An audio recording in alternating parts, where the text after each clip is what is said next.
In 1995, Jean Dominique Bauby, a 44-year-old father of two and the editor of the French version of Elle magazine, suffered a massive rare stroke, leaving him in what is called locked-in syndrome.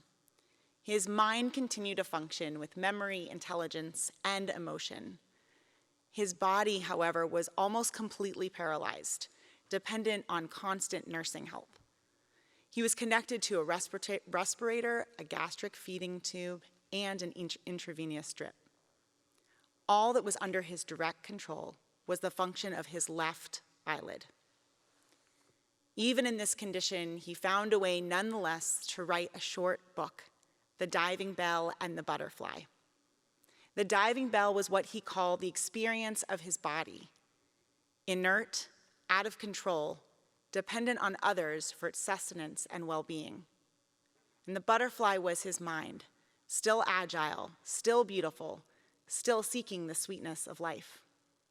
When his family and friends realized that he could voluntarily blink his eye, they devised a method for discerning his will and learning his thoughts. Over and over, they would say the alphabet, and he would blink to identify the right one. Discerning one word took an average of 2 minutes. During the long days and nights in the hospital, Bauby turned his mind to memory and reflection. He recreated menus for meals he had cooked but would never cook again. He imagined the touch of his wife and the feeling of holding his children. He recalled visits to the sea with his parents, and he reflected on the nature of his life in the hospital, on the character of his caregivers, and on how his life changed in an instant. Each memory developed into an essay which he compiled into his book. The Diving Bell and the Butterfly was published in France just 2 days before Bauby died of pneumonia. Bauby was an inspiration to so many people trapped in the diving bell. Bauby could have receded, giving up on a world he would only ever again experience indirectly.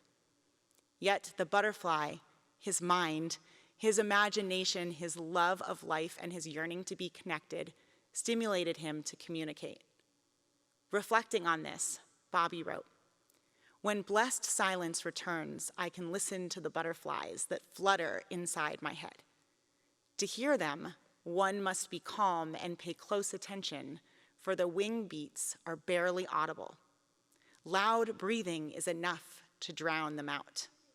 This is astonishing, my hearing does not improve, yet I hear them better and better. I must have the ear of a butterfly."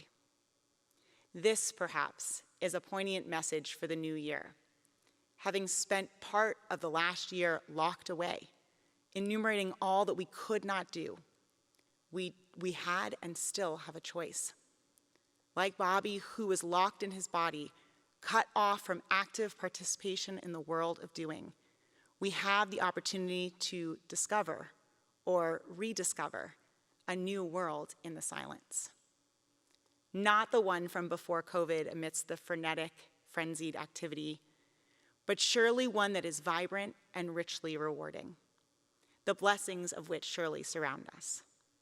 In this new year ahead, let us be like Bauby, plumbing our lives and our world for a message of truth, to live, to love, and to give praise. Hallelujah for the blessings that we do have.